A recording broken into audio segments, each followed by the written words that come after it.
që shteti të mos mbetet spektator kur çmimet e produkteve bazë dalin jashtë logjikës ekonomike dhe rëndojnë drejt për drejt mbi familjet tona.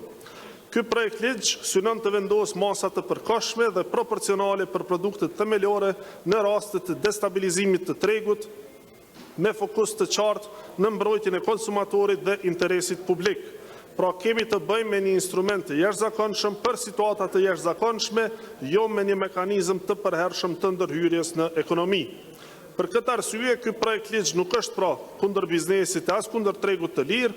Ju e keni përdorur këtë ligj vetëm për të kamufluar, për të fshehur pas mosveprimit tuaj për pengimin e inflacionit.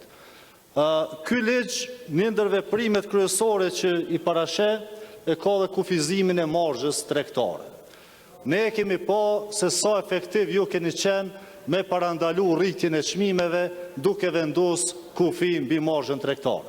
E keni bë caktimin e marzhës tregtare për çmimin e naftës dhe kemi pa që çmimi i naftës Kosovë ka mri në 2 euro. Pra kjo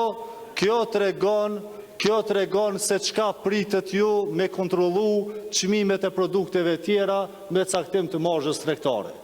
Thjesht, kur rriten çmimet e importit, kufizimi i marzhës tregtare nuk ka më rol për me lujt aty. Njëjtë është edhe për caktimin e çmimit maksimal të lejuar.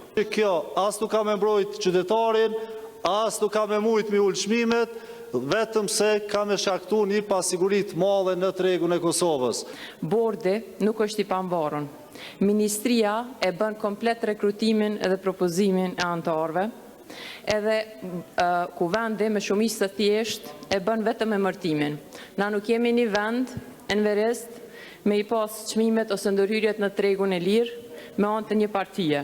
Ministria gjithashtu e ka sekretariatin, metodologjin, zbatimin, monitorimin e ligjit.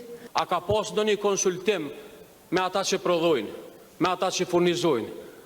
A e keni mbajtur ndonjë takim të Këshillit Ekonomik Social që është detyrë e qeverisë?